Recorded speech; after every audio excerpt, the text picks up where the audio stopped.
Good morning. আমি আজি আহিছোঁ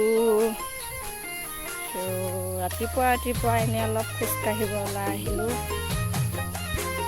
ভাবিলোঁ ইমান ধুনীয়া এটা পৰিৱেশ আপোনালোককো দেখাই যাওঁ।